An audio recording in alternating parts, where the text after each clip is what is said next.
change.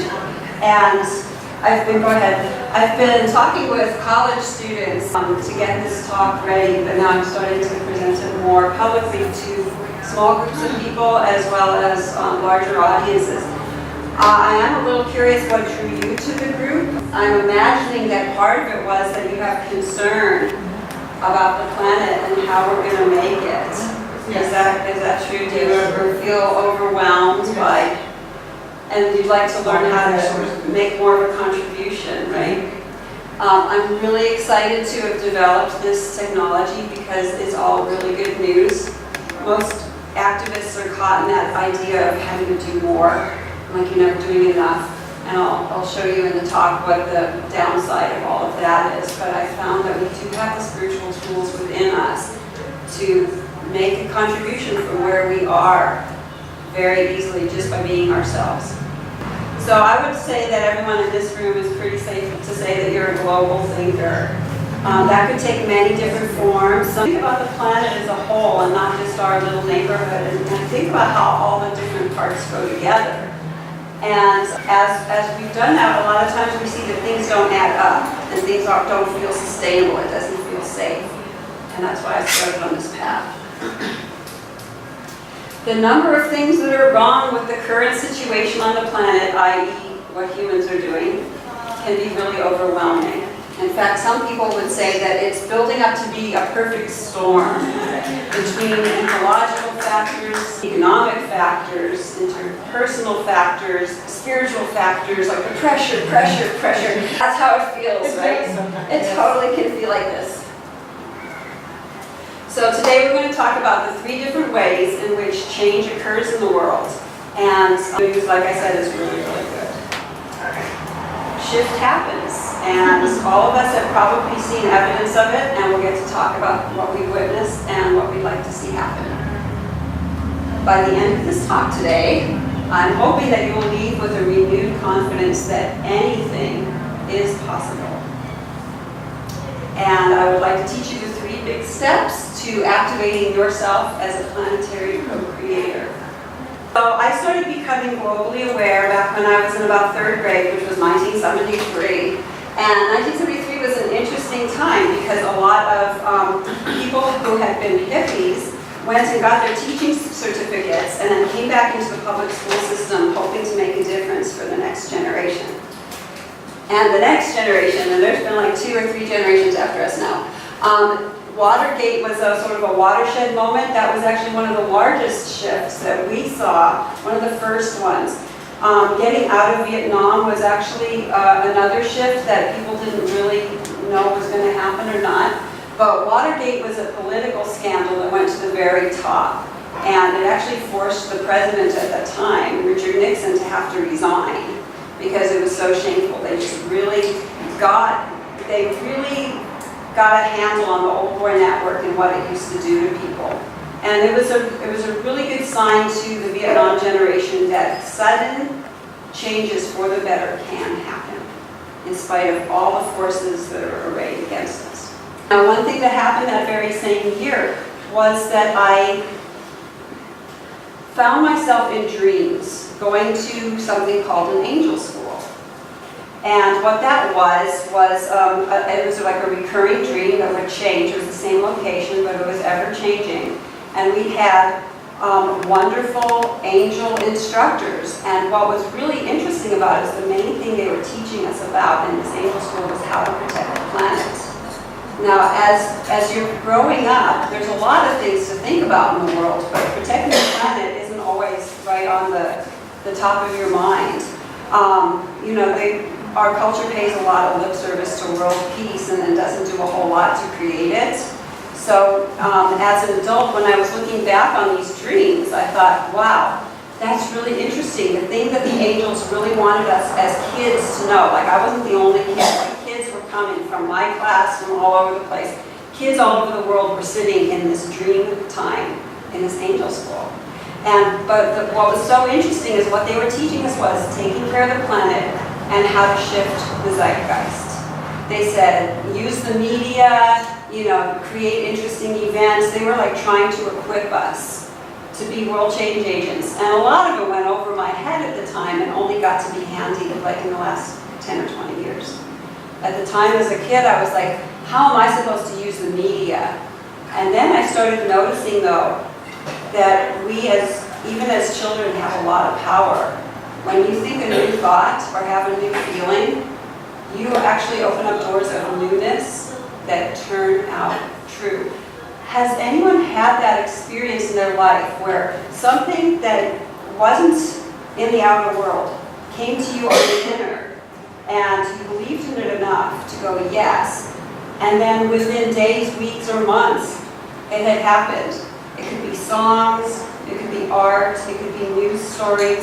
Have you ever had that happen where something originates on the inner and then you see it in the outer? It turns out that it's a group art project. The Earth, as I was informed, is a group art project, and we are all here co-creating it.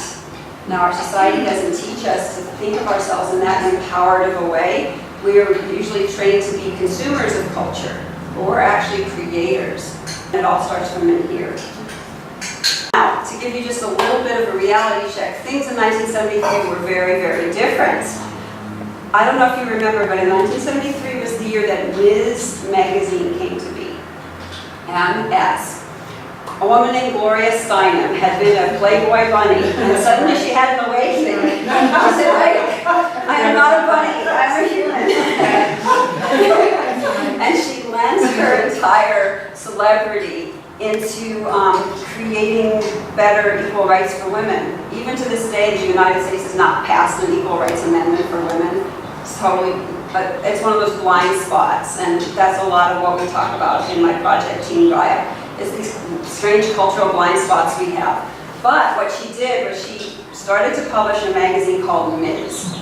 And what Ms. was about was that there used to be an appellation for men called Mr., but women were known as Miss or Mrs. There was nothing that just said, I am female, this is my title. So for Ms. Your business. Exactly, and they're like, oh, those feminists, they never shave, they have no sense of humor. They're like, you don't want to be a feminist. And it's like they really tried to do this media smear campaign against something as simple as just having an MR for men and an MS for women. It was controversial. And as a kid in one of these open classroom schools, we were kind of like the guinea pigs for these social experiments.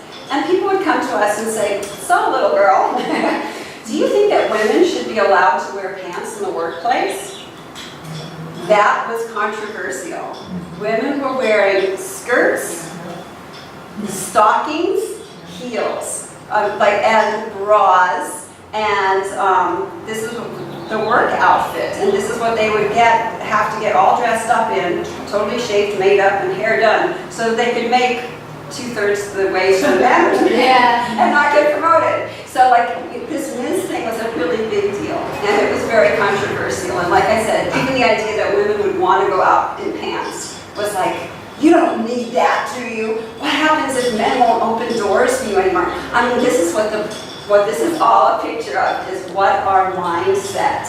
The culture creates a mindset, and people buy into it, and we don't necessarily see the frames of the picture unless we outgrow it.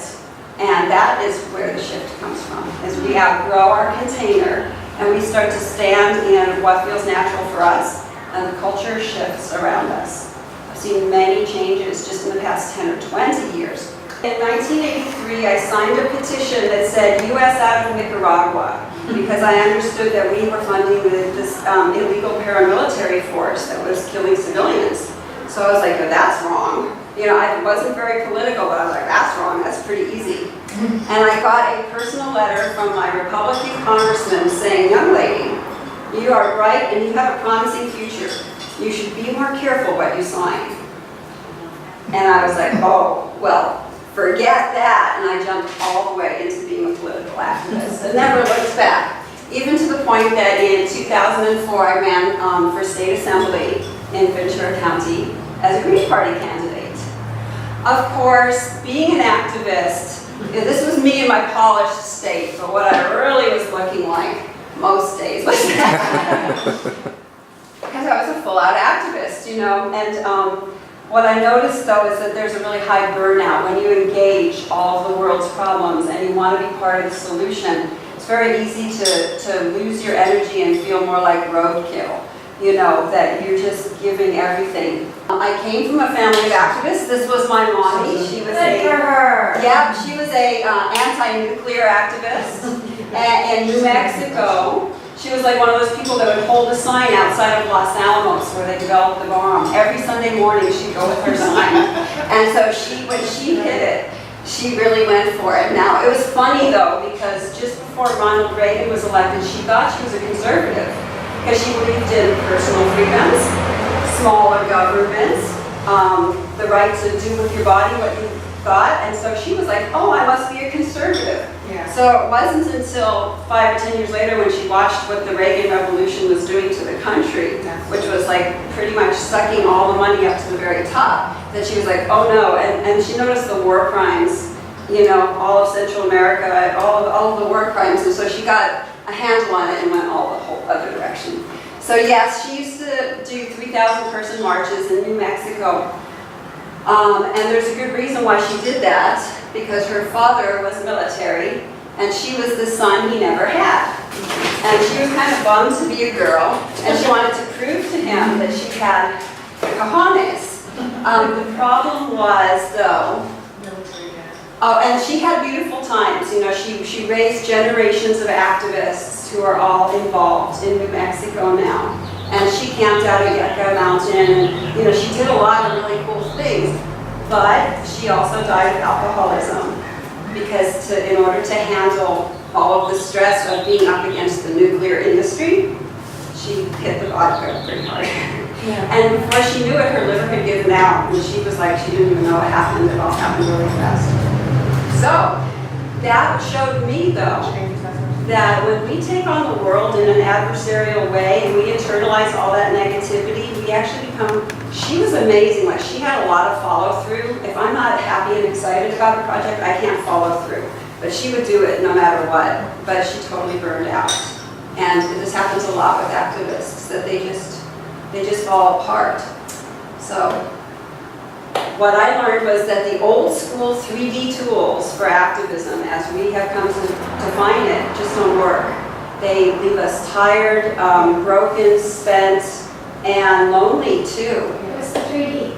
But just the real world and trying to engage the political machine on its own terms, we just don't have it in us. But the good thing is we have higher capacities that are much more powerful that they don't want us to know about. Okay. So, as I grew older and was watching what activism was doing to me and how exhausted I was getting, I thought there's got to be a better way. And I had this little niggling thing in the back of my mind going, you know, I have seen, when I would meditate and I'd get myself to my happiest place, to that place where you're really you and you really feel powerful, I was like, you know, I have seen some radical and sudden shifts in my life, and I think that we could press on that. What if we developed that as an art form and really took this world-changing mission seriously?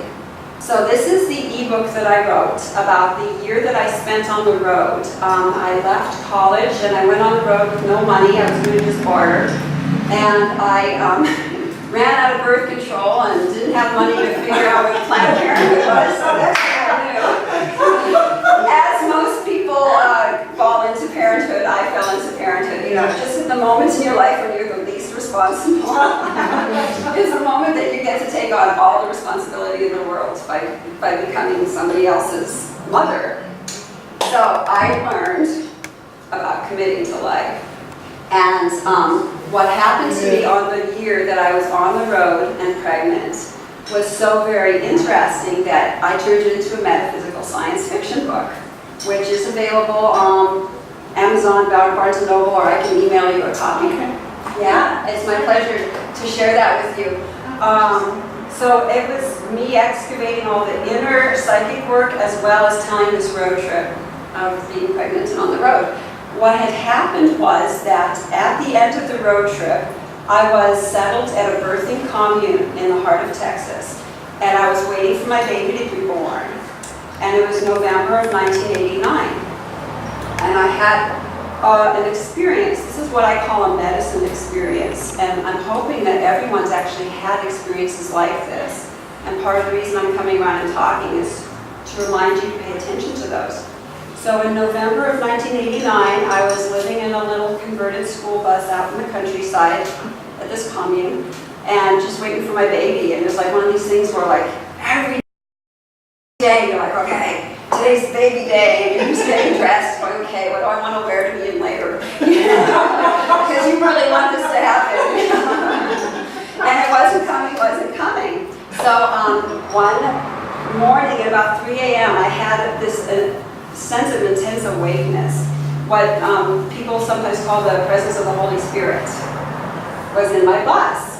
And there was this sense of God and partner, like the father of my baby, all wrapped up in one, and I was having this conversation with God. And God was like, God, Father, Spirit was like, so what's keeping this baby spirit from being able to come into the world? And I said, I don't know, let me look. So I stretched my mind around the earth, and I thought, okay, so what's in balance, what's out of balance? And like a little thumb prick, like a little push pin, there was this energy blockage right at the place of the Berlin Wall. Now the Berlin Wall was this weird human machination that had been put there to divide East from West, capitalists from communists, and the powers that be were working this duality. They're like, we gotta make more nukes, we gotta make more alliances. Like they were working the Cold War, and the Cold War was this great engine for development, but it was also keeping everyone oppressed. And I was like, oh, well, that's gotta go. And that was how it was. And God was like, God, the spirit that was speaking with me was like, are you sure? Are you sure? Because it's gonna make things worse before they get better. And I was like, yeah, that's where the works are stuck. I haven't had an experience like that since where I could go, what's stuck now? But any of you guys could do that, and that's part of what shifting is you would feel the earth, and you would feel where something is stuck, and you would make a decision deep inside on the template level of reality that something needs to shift. And that is what I'm here to teach. That is the core level of how we change reality. We rewrite the template. And the indigenous cultures know this, and for some reason we're actually in better shape now as a culture than we should have been.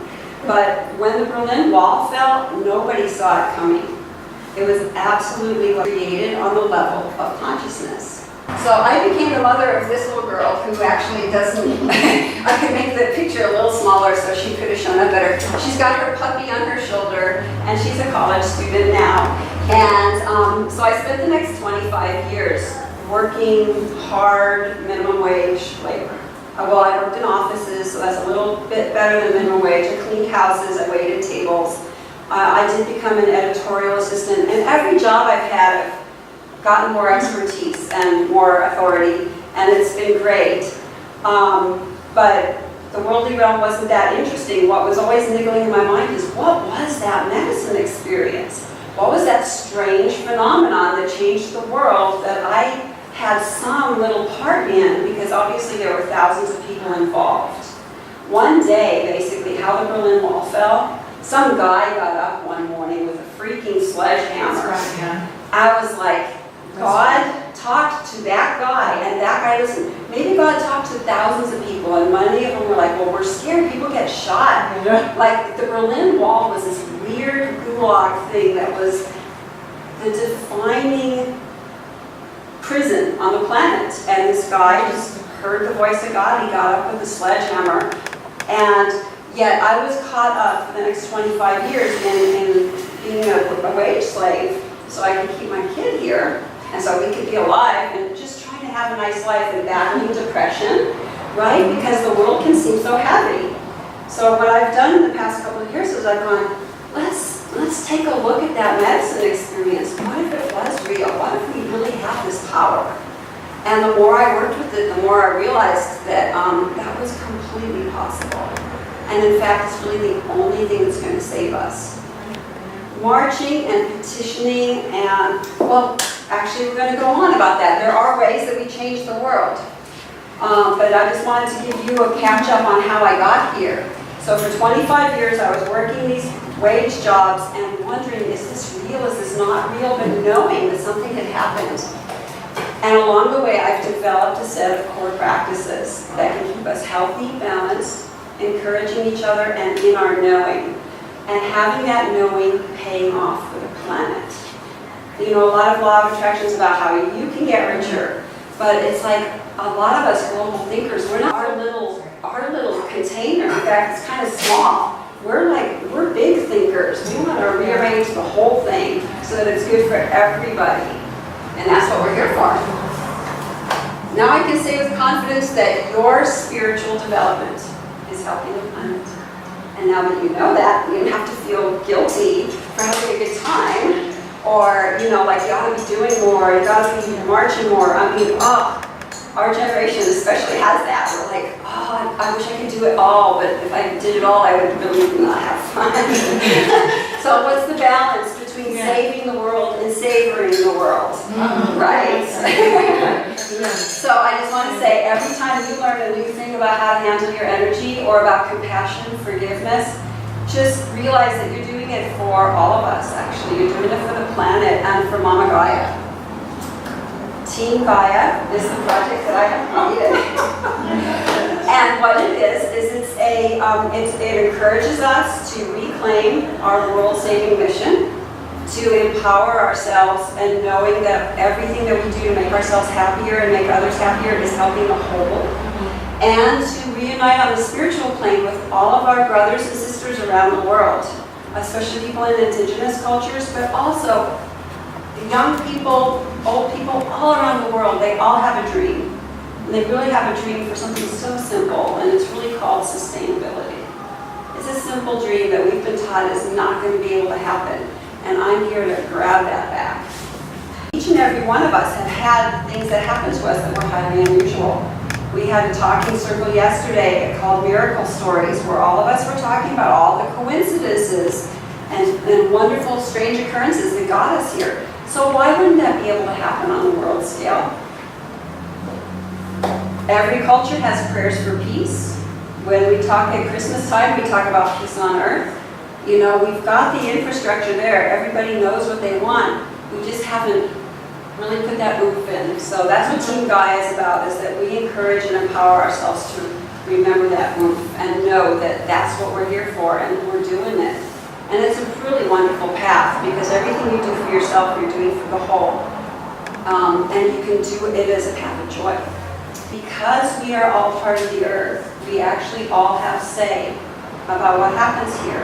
And that was the core lesson I learned in angel school, was that everybody votes with their energy, with their decisions, and with their feelings. But we have not been empowered in this culture to step into knowing that we actually have that authority. Does that make sense? We're thinking that other people have authority. So this is why I'm here, this is why you're here, is we are going to reclaim our active roles as positive planetary shifters. And the very first and most important part of that is just to accept that such a thing could be true. That where you stand in this moment, you absolutely have the right, and maybe even the responsibility, to change it from within. If we don't change our model of the world from within first, the outer cannot fall into line. So we have to see these things as possible. It's huge, but it's also really easy when you give yourself permission. Okay. So this is a great, big, wonderful, surfable wave of refreshing energy, as Mama Gaia is very relieved and happy that we can live into our purpose and also be helping her. When I go to college classes, we talk about the 3 ways in which the world changes. First of all, we try and fix the old system. And what that usually means is that we make appeals to authority, right? We're like trying to tell the guys in charge, we want you to do this, we want you to do that. Sometimes they listen, sometimes they don't. Now the word power, I believe, is related to the Spanish word poder, which means to be able. So we are trying, when we try to fix the world that we have, which is definitely one of the important ways. We're trying to get people who are in authority, people who can do things, to do things from their better nature. Oh, okay. So when you're a little fish, like a person working for minimum wage or somebody who's feeling like they're barely getting by, you feel like the little fish and that there's no justice in the world. Most people in America, they're kind of the middle fish, right? Sometimes the government's on their back or stress is on their back, but a lot of times they're able to get by. And then, of course, the 1%ers, they're like, hey, there's no problem here. I don't even know what you guys are talking about. And here you Then, so we play with the paradigm. We've been playing, people who give these things thought have come up with things like cartoons that give us a visual for how this might work. So the big fish can go after all the little fish, but all the little fish could be going after the big fish. I like that. So it just takes a little tweak of our mentality. Now the second way that we create change in the world is by creating the new. Buckminster Fuller was a wonderful futurist and social designer. He was an architect and an inventor and a thinker. He was a real Renaissance man. And so he and Tesla and Einstein, those are some of the luminaries that inspire us to go ahead and do new things and to create something that's never been seen before. And like I said, that big, wonderful, almost impossible dream, that tiny little flash of hope is really nothing more or less than a world that works for everyone. And it's kind of wild that we were all born in this time where there was so much imbalance, so much out of balance, that our real work in this incarnation is to just restore balance. I mean, it's almost ludicrous to think that we were born into this place that was like so whacked out that we have to spend this entire incarnation just getting it sustainable. But that is our work. That's what it's cut out for. And the good part is that you can be an inventor or you could be a shifter. So he says, one of his sayings was, don't even try and fight the existing reality. Create something new, different, that makes it obsolete. I'm wondering if anyone can give me a pretty easy example of something that's happened in our culture that's a good illustration of this. The internet. Very good point, right? Sometimes we use a phone book still, but most of the time you just go, like it's much faster and it's much more versatile. Thank you. Obviously, yeah.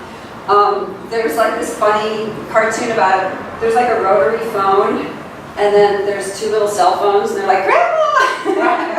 So our technology goes through, generations.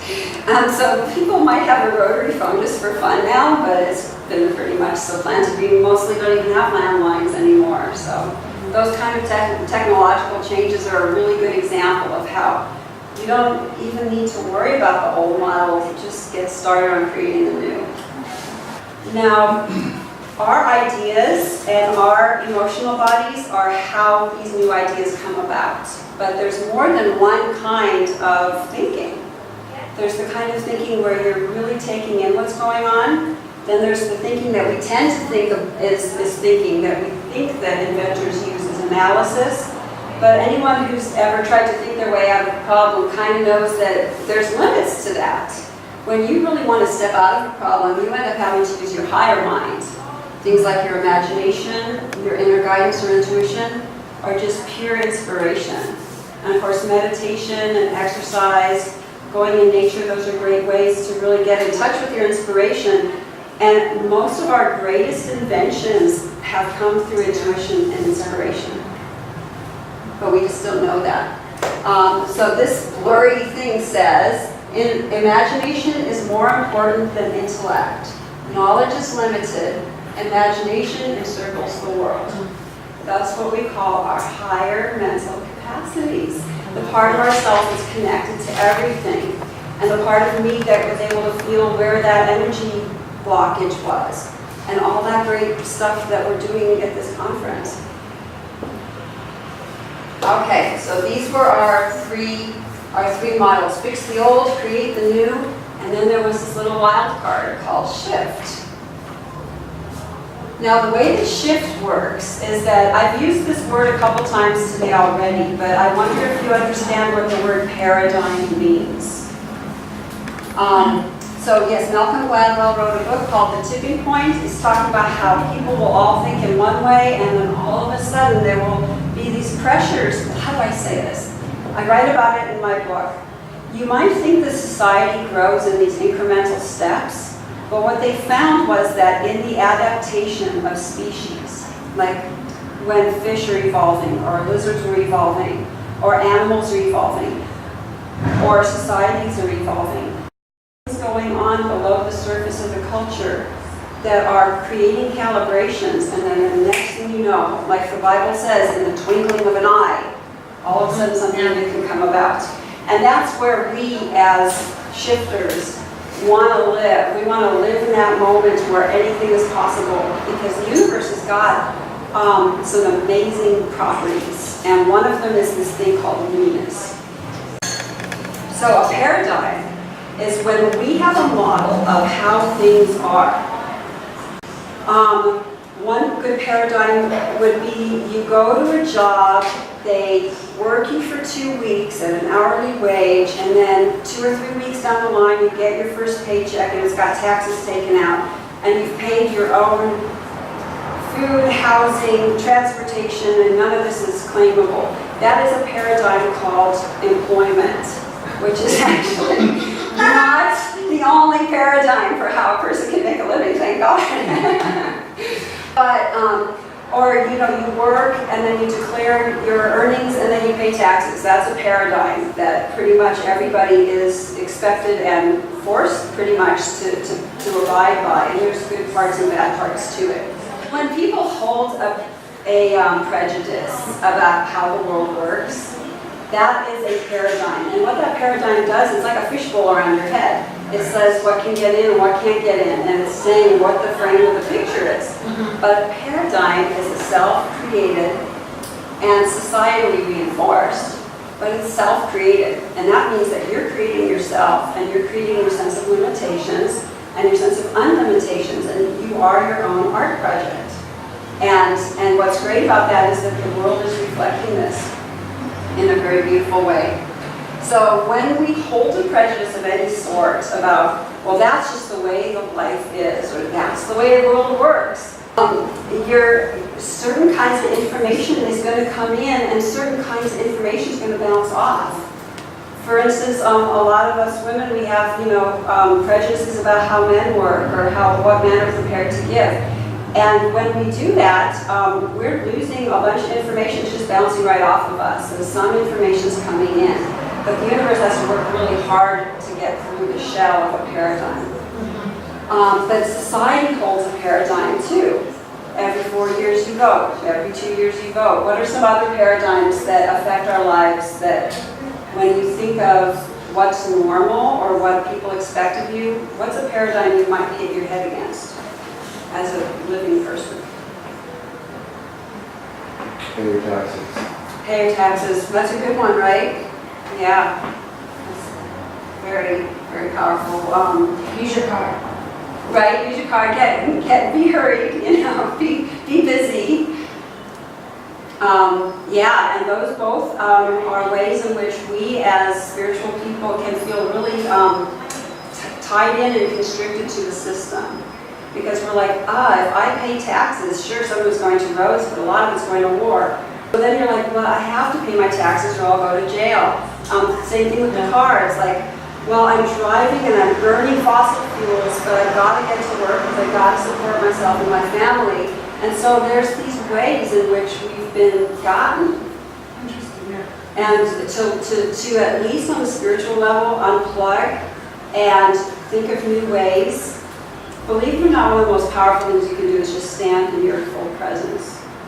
But this is something that we deal with in our live workshops, is that there's a lot of grieving that we have to do about all the ways in which we've been suckered into participating in things that are harming ourselves and our self-esteem and the planet.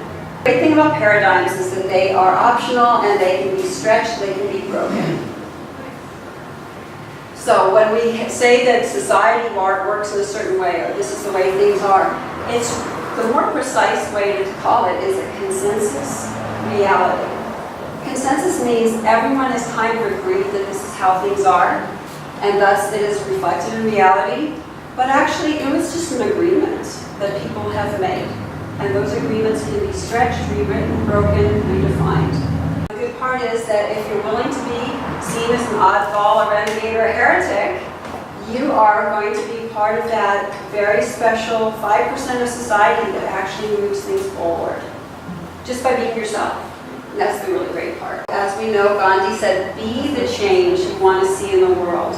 And that's a very deep, it's almost a koan, it's almost like a Zen riddle. It's like, what does it mean to be? And that's another thing that we talk about in our weekend workshops. What is this feeling of being? What is this me that I'm going to be? What is this new, exciting, fully empowered me that I'm going to be? What is that? How does that feel? Then, of course, it reminded me so much of the graffiti on the art school bathroom. What to do is to be. Kant. To be is to do. Do. And that's actually what it is. Sometimes you're being, and sometimes you're doing. And sometimes you're being, and sometimes you're doing. And you gotta have both. Oh, so we have these activity cards that I had created, and if you're over the age of 40, you probably won't be able to read this right, but let's give it a try. So on the front, it talks about Team GAIA, and it invites you to have me come and talk with your friends. Talk with any group of people, 4 or 6 people, up to 50 or 100. I'm just starting to really come out of my shell as a natural introvert and think that this information is important enough and fun enough that I want to present it full time. This is my new job. So on the back, we have a thought-shifting experiment. And if it's hard to read, or I would want to walk you through it anyway, when I work with the college kids, I ask them straight up, do you think we're going to see a sustainable world within our lifetime? There's all these really ways in which our lifestyle is not sustainable.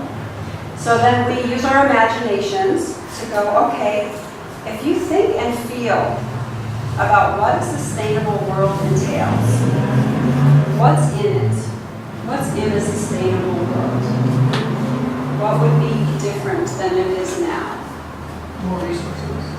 Evenly spread out resources. Okay, great. So a sense of equality, people all having access to the good things that they need in order to live a happy and productive life, right? So clean water is one that I think is very high on the list. Because it's actually not a given. There's so many weird corporate assaults on the water, and it's bizarre. So yeah, I'm here to be the antidote to all those. I don't know if you guys, I don't even want to go into the negative, but like Nestle in Africa bottles the water and sells it back to the people. They have to drink bottled water because this corporation bought their drinking water and is selling it back to them in plastic bottles. Just like, so this is the kind of stuff we're up against. So what we do instead now is we think of everyone having access to clean air and clean water and clean food. Exactly, so in our old model, which we do engage from time to time, we're like anti-GMO, we're anti-corporate, but the way the shifters do it is that we think about the stuff we do want to see. And we actually anchor that as a reality. So, you list the characteristics of what a sustainable world for you would entail. Does anyone have a desire that they'd like to share? Mine is gender equality. Okay. And then their next question was, how will that feel, right? So what was the feeling that goes with the picture in your heart of gender equality? Fairness. Okay. And hope. Fairness and hope. So women feel empowered, they feel they can stand on an equal level without being stooped over or having to... Well, and as I see it, the more that women are acknowledged and recognized and empowered, the next generation has a fighting chance to, to have an education, to be healthy. And you're right, it would only take one generation of girls seeing their moms pretty much being able to do what they want to do, to lose that stigma completely. Right. So that's really awesome. I like that one. So when you are internalizing a picture like that and you're feeling how that would feel, is it something that you can put some oomph into and go, yes, as far as I'm concerned, this will be a reality? Okay, so that's what the question below, is it something you can say yes to today? That's where you get that full body commitment of, yes, it's going to be like this. And that's what you do as a shifter, and you are one more beautiful molecule on the planet that's vibrating in that frequency. So then, taking it back to my Berlin Wall experience, I was like, oh, well, in order for that little piece of the puzzle for the Cold War to end, we need to put a Berlin Wall. That's what this other question was. It's like, can you see what steps would need to be taken? You don't actually have to do this, because sometimes I do find as I work with this step, I start to trip over what is. Like, oh, well, it'd be really great if the Taliban wised up. Let's just make something up here. I'm not even sure I know what the Taliban is, because we only know what our media tells us. But, you know, let's say that people who oppress women, just to get rid of the label, wise up and go, oh my God, I love you. You know, that would be a great change that could happen. Like, I don't want to hurt you, I love you. Or you might see sometimes like a woman Supreme Court justice that used to not have. There was a first. So what would be your watershed moment of knowing that something had really happened for that issue? Well, I guess I got stuck in a little bit about what it is. I'm involved in an organization that supports NGOs globally that support women and girls. So for me, you know, that's kind of my calling. So I see increased awareness of this organization to support the greatest return on investment. Yeah, it's huge, right? Yeah, that's what they say. Women bring a huge return on investment. We multiply the good that comes to us. We are all like the corn mother in Native American War. One piece of good turns into 100 pieces of good for women. So that is pretty cool. Is there anybody else who wants to share theirs? I said a world in which everyone realizes that they are connected energetically with each other and the earth, and it all works for the good of the whole, not just for themselves. Okay, so a real feeling of connection that would make it impossible for anyone to harm anyone else, right? Right. It's beautiful. I like it. Resource equality is huge, and it goes with that. It's the recycle, Okay. and it's an overall feeling of peace. It's the word that came to us realized. Just breathe for a while. I like that. Now, when I think about breathing easy, I think about things unlocking in those lower chakras and just like getting a sense of ease. So now you know that when we do that for ourselves, we're doing it for the planet too. First they ignore you, then they laugh at you, then they fight you, and then you win. So that's where we're at, actually. We're kind of like right here. So we're right on the cusp, and things are going to be And then great. they make statues of you. Right, and then they make statues and days in your honor, right? Some non-sustainable material. And there's one day that it's Right. Oh yeah, what are they saying that development is about? Cutting down all the trees and then naming streets after them. Fortunately, someday we're going to be able to just laugh at that, because the good part is you're connected to the earth today, and even it's amazing how adjustable the earth is. She's taken up so much of our strange imbalance. Like, you can go to places that are very developed, like an artificial environment, and still have a cosmic experience. Las Vegas. Yeah, someplace like Las Vegas, and the hand of God is still with you somehow. The angels were able to keep up with us even in Las Vegas. Who knows how? So one of the core practices that make a shifter, and what we teach in e-classes and teleseminars and also a weekend workshop, is one of your greatest tools as a warrior is to remember that you're part of the community of life. As you're approaching the planet, you'll notice that there are several different features, and they all work together in a beautiful, cohesive whole. And as you get closer and closer, you realize that even the clouds make shadows and that the sun is warming. So you've got warm and cool, and you've got circulation. And you get even closer and you can start to see how the patterns of ebb and flow and currents all work to create this beautiful environment that comes down to even the tiniest, the most minute of perfections. And even the water and the spider web are working together to create this moment of magic. And I call this the web of life, and we are part of it. Or the community of life is how I'm able to access it the best when I want to get grounded. Shakespeare wrote, there are more things in heaven and earth than are dreamt of in your philosophy. And that means that no matter what great ideas we may have, reality is still more interesting and varied and magical than we even know, and it's always, we're growing with it. Everything is alive and all things work together, and that's how the community of life works. There are cycles and loops that keep the planet in a beautiful stasis. Okay, so we've got the sun that comes in, it warms the water and warms the air. The warm flows up, the cool goes down. We have this constant recycling of air and water through the currents and through the simple magic of having a sun that shines from here and a moon that pulls the tides.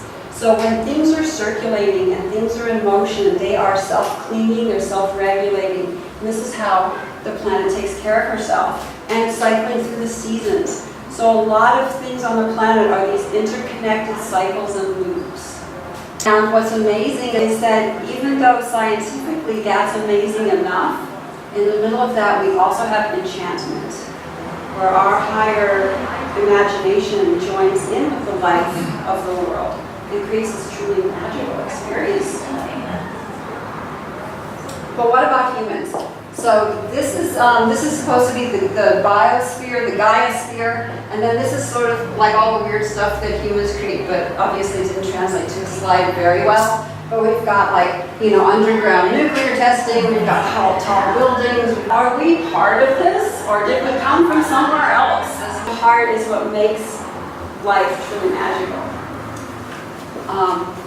There's some science behind this. They say that the heart emits resonance fields and the earth does too. You may have heard of what they call the toroidal field. Basically your heart's like this electromagnet, and electromagnets make these circular fields. And the toroid is like a donut.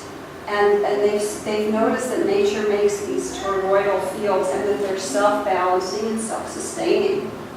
And if you looked at a toroidal field edge on, you would see the infinity loop. So the Earth has these wonderful magnetic fields that also they help direct the flight of the birds, and they help plants know which way is up and down and how to grow. So the Earth has these wonderful magnetic fields because it has a liquid core that's constantly rotating. It generates magnetic fields, and humans do too. And the generator of your electromagnetic field is your heart. Your heart and your brain have a relationship, but they estimate that the magnetic field exuded by the heart is something like 40 times as powerful as what the brain creates. So that's why so much of healing has to do with changing the way you feel, because the heart has its sense of feeling, and it is calling you shots for the reality that you're assembling. You might try to think your way out of it, but your heart knows. The good part is that because the heart's connected to the earth, it really can't go wrong. And then there's one more great thing, which is that every human has one, and every animal has one. And this heart is pulsing, and even atoms and molecules have a pulse. So that is like the most visceral level on which we're all connected. Not just that we eat and we drink and we breathe together, but that we also all have this pulse, this heartbeat. This is why gratitude is like the #1 alignment tool that you can use anytime that you feel stuck. Gratitude is the place that we go back to every day if we want to stay on our highest path. Gratitude is where the heart feels happy. It says, look at what I'm getting. I'm breathing in. I'm circulating that oxygen throughout the body, and I'm breathing out. And so gratitude is like our natural breath and our natural state of being. Because if we didn't receive that next breath, we wouldn't have a next breath. So gratitude is such a powerful tool spiritually. Okay. So one of the most wonderful things you can do as a shifter is spend time in nature and spend time appreciating nature. When you go out into nature and you're just walking and you appreciate a flower, you've already done a great thing for the planet. It's wild but true. It's not selfish. It's not flighty. This is the Earth's immune system in practice. Your relationship with nature.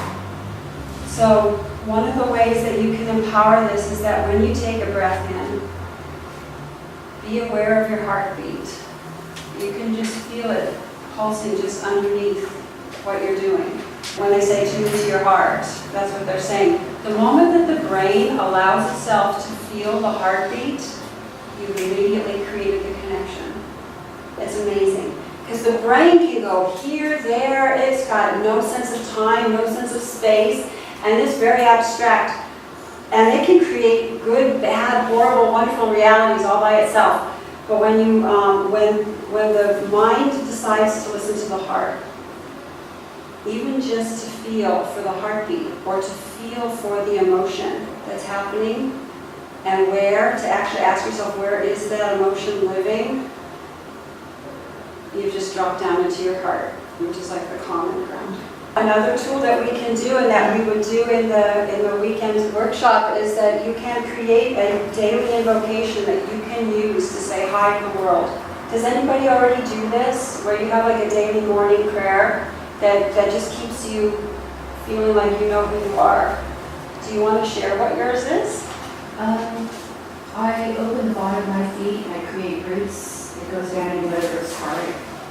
And I attach a tube to my spine and I connect it to Father Sun and the Earth and ask her in the heart and his heart. And it's just a flow of energy. And I just go into the mantra, I'm a bridge between heaven and earth. I'm a bridge. And it's just for me, so I can remember when I go out into my day that I am a bridge and the temple where my Father lived with me. Beautiful. It's just the way I start with it. Thank you. And if I don't have time, I do it in the shower. I give myself 2 minutes, even if I'm late. Right, because you don't always have time to meditate. So that's one of the daily grooming things that we have in Team Gaia, is that you would create and you give yourself a daily invocation. Just a moment of appreciation of who you are, or reminding ourselves of our connection to all our brothers and sisters around the world who are also dreaming the same dream, who have that heartfelt wish for a sustainable world. And gratitude that for all the ancestors that came before us who made the way clear that we could be here and took the lumps that they had to take so that we could do this now. I have a weekend workshop that I'm offering. It's called Ignite Your Earth-Saving Revolutionary, and it gives us the tools to remember our connection to the earth, to each other, and to really claim that earth-saving mission as a priority. It's a great opportunity to share what works for you and to really commit to the world-saving tools, because that's what we're here for. Everything that we do for ourselves and that we do to have fun, we are actually feeding the planet and making it happy. So it's a wonderful time to be here, and that's earth-keeping. That's what we call earth-keeping. You're keeping the planet happy by keeping yourself happy. Okay, so part of the process of how we ignite this, this earth-saving warrior that we are is we activate our divine will. Our divine will is that part of ourselves that deserves to be here. And it's part of the earth, and it's okay for it to say, this is okay with me and this is not okay with me. I'm going to create this and I'm going to uncreate that. It's your divine will. So some of the work we do is that we guide our energies, we anchor our intention, and we strengthen the immune system of the planet. Okay, Why is the Earth's immune system so important? Because whether we have been fiddled around by extraterrestrials or not, or whether toxic waste and nuclear waste are going to hurt us, plants, just like the planet, when they have a healthy immune system, they naturally fight off molds, parasites, any kind of illness. So when we're happy and we help the Earth's immune system, we're actually doing a real thing. So when we hold those frequencies of joy and appreciation, we're actually being a very crucial part of the Earth's immune system. And once again, now you can know that everything that you do that's so much fun, things you love to do, making things, music, cooking, making love, having friends, all of those things, you are actually helping the planet really well just by doing the things that you love. And then when we create the new, we create elegant solutions. So he was inspired, because he was an architect, to create these very versatile and stable things called domes. You know, geodesic domes. This is Buckminster Fuller again. Tesla's bliss was to play with the Earth's magnetic fields and create these free energy machines. And so they're kind of like some of our guiding lights, because as soon as we have free and clean energy, a lot of wonderful things are going to open up for us. And that's interesting too that, I forget his name, but the CEO or chairman of Tesla Motors has just agreed to give away the technology for the electric car. I know, I just got tingles. Yeah. Yeah, he was like, oh, I'm going to let go of the control and power motive. Right. Because he knows that he's the one doing stuff with it. And there's a darker side too, right? Because people who had brought these innovations got whacked. Their innovations got bought, they got mothballed, and then they got whacked. So this was like the smartest thing he could possibly do to save his business and save his life, was to let go of the profit motive. I thought that was really awesome. Well, and, I mean, truthfully, he will benefit Still from all the other Yeah. It's a whole thing about cooperation Right. instead of competition. That's a good point. I shouldn't diss on the profit motive per se. It was more about letting go. Yeah, exactly. So this is just one example. I'm sure you've seen beautiful tree houses that people have built and beautiful communities that people are creating to support the elderly. When we become elderly, we're going to want to live in the kind of communities that we're going to create. Because seriously, who wants to live in the ones they got now? I'm an elder care taker, and I'm like, oh man, I'm trying to create a nice life for this one person I work for, but when we see what the institutions look like, it's like, no, we got to create something in nature, it's accessible, that we can really breathe with the plants and trees. I know, that's just one little thing. Each of you are going to come up with wonderful innovations, and you already do. Okay. We are all in this together. And then, of course, this is one of my very favorite quotes, the very next one here. This is the writer, I make myself right. Arundhati Roy, she had a beautiful quote.